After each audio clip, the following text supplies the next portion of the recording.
On behalf of East vs. West, this is One on One with RVJ. I'm at the home of Granite Arms in New Hampshire, Rob Vigent Jr.'s club, and we're going to ask him some questions about his upcoming match against Zurab Tadveridze at East vs. West 7. Rob, you're back on the international scene with a big super match. How does that feel? Feels great. I mean, it's quite the match to take out of the gates, right? You're coming into a match, you're trying to kind of really not tiptoeing. Right out of the gates, it's a top-of-the-line guy. But I've been seeing what Engen's doing with the arm wrestling scene, and I knew I wanted in, so I wasn't really too picky with who he sent me. Zurab, tough opponent. What do you know about him? What worries you about him? Where's your head at? What I know about him is, I mean, he's got the resume, he's got the accolades, and there's something that I always get a little... You got to be careful of somebody who's very, they call it like ring ready in boxing, somebody who's doing a lot of competing. He's not going to be too nervous or shell-shocked or anything with the whole big stage. He's been competing with East vs. West in almost all of them. He does the Worlds, he does Europeans, he just did the AMC, he won it. I think his stock really went up. I mean, he's been beating everybody that's in his weight class. And if you look at the matches he had with guys that were hard or lost, were guys that were bigger than him. So you don't really see him having too much trouble with guys in his class, and he displayed that at the AMC. So, I mean, I know he's a very powerful hooker. He seems to be very proficient at his lane. I think I'm very good with that lane and kind of negating it. I think we match up well, but I just know that he's very active and very powerful, and it just seems like with each month, I think his stock is rising, so super dangerous opponent for sure.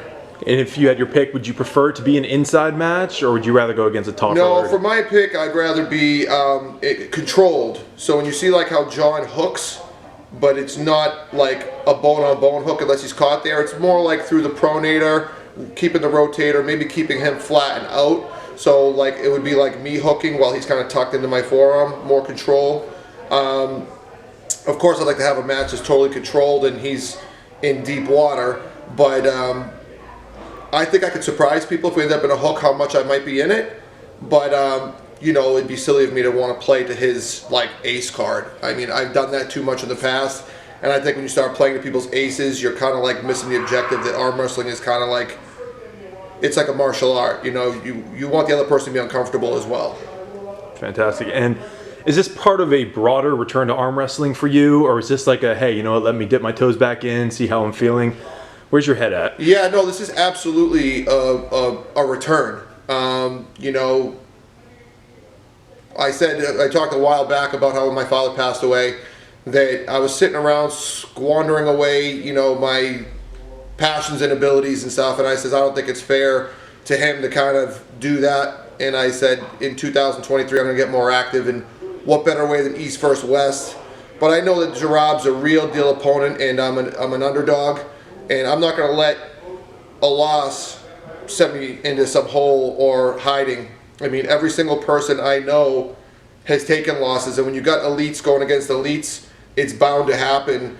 And yeah, win or lose, I plan on staying active, and you know, if I lose, maybe I can come back in a few months better. If I win, then onward, upward. So yeah, I'm planning on being very active this year. Awesome. You started a We Are the West podcast, and 3 of the hosts are East vs. West competitors.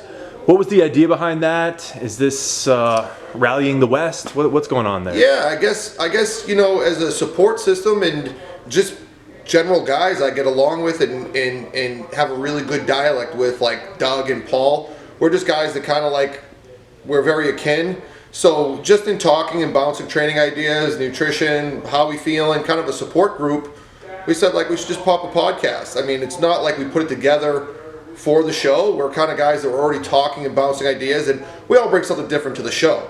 You know, I call Paul Pope Paul because he's very, you know, politically correct and, you know, likable and mellow yellow, and you know, then there's me who's contrasting to that, and then Doug falls somewhere in the middle. And I think with our experience, it brings the collective something different. So yeah, I thought that it kicked off pretty good. Yeah, awesome. And how active have you been since the last time we saw you on a big international scene against Sasho? Have you been taking a break? Is this, yeah, what's the deal there? After Sasho, I wasn't kind of sure with time and life how it was going to fit in, so I did take a long break. And then I started getting hungry, so I'd be coming back to training and some gym stuff. So I wouldn't say that since Sasha I've been like pedal to the metal, but I think I had a good base of strength and athleticism. So I'd say I've been going at it pretty good for probably about 3 months, which I think, you get 10 weeks in if you're a pretty good athlete. I'm not going to say that you need that to get in the best shape you've ever been, but I think you could be formidable. So, I'd say I've been going to practices, not as much gym. When you practice real hard, at least I do, hard on the body, hard on the joints, and I'm taking the John Brzezinski approach. I'm trying to really focus on being an arm wrestler, not a bodybuilder who does arm wrestling or a fitness guy who arm wrestles.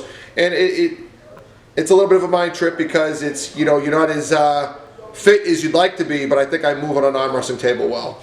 Awesome. We've seen footage of you and Jerry pulling recently. What's the story there? Have you guys decided, hey, we're both going to East versus West, yeah, we should link up? What's going on there? Well, when you talk to me about what I think about Zarab, I can't help but look at his lanes, and he's very powerful. And, he gave John, he got those 2 pins on John even when he came straight down. And when he comes across his shoulder, and immediately I think of, how do I emulate that? So I'm lucky enough in my region that I haven't had a demand for someone like Jerry as much as I have with this match. And of course, Jerry brings a lot of power and everything, but I can come here and get well-rounded guys, their hand, wrist, and everything. But with the way Jerry can cut across in that level of shoulder strength, he can give me, and also there's no guessing game. Sometimes when we train with people, we don't know if we're fooling ourselves on where our strength is or where our conditioning is. Jerry's tried and true, proven, especially in the East vs. West series, that he's as strong and as capable in that lane as anybody we've ever seen on a table.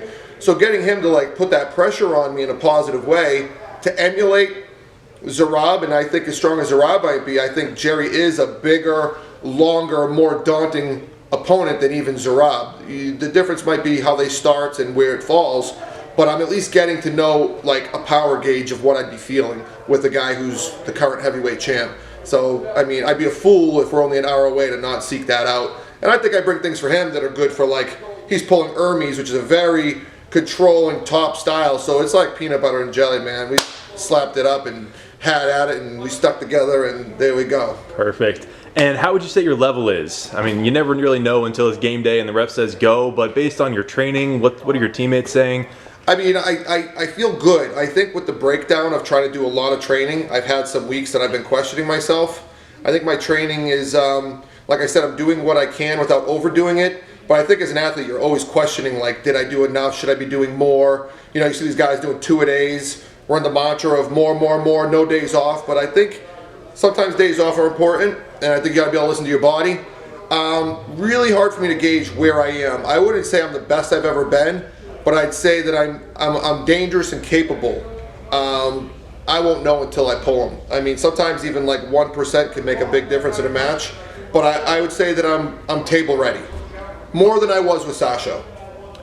Let's say it goes your way. You get the win. Are you already thinking about what the next step is? And how about if you lose? Is there a difference? Or are you just focused on this and you'll take the next step when it comes? Yeah, I do know that I'm not going to fall into a depressive pit because I'm going to try to keep things in perspective.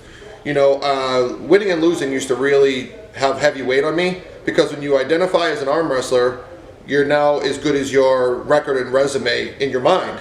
So losing is you start to lose value in yourself, you're a loser. Winning is you're a winner. When really, if you put it in perspective, 50% of the guys there, and they're all elites, are all going to lose that day.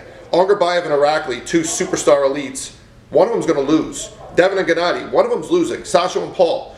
So as soon as you start realizing that that's the nature of this beast, it's what we do with it from there. It's I think Winston Churchill said something that was success is not final and failure is not fatal. It's the courage to continue that counts. So I'm kind of going by that mantra that it will suck if I lose, but I understand it's unprecedented for someone to pull at that level off the couch and get the win. And, if I win, it's amazing. But I'm going to stay charging forward, regardless of what people's opinions are of my level or not. I hope you enjoyed my conversation with Rob Vidgen Jr. For more from this interview and to catch all future East vs. West content, like and subscribe to the channel. Also, to watch this match live on May 6th, you can follow a link to the pay-per-view in the description.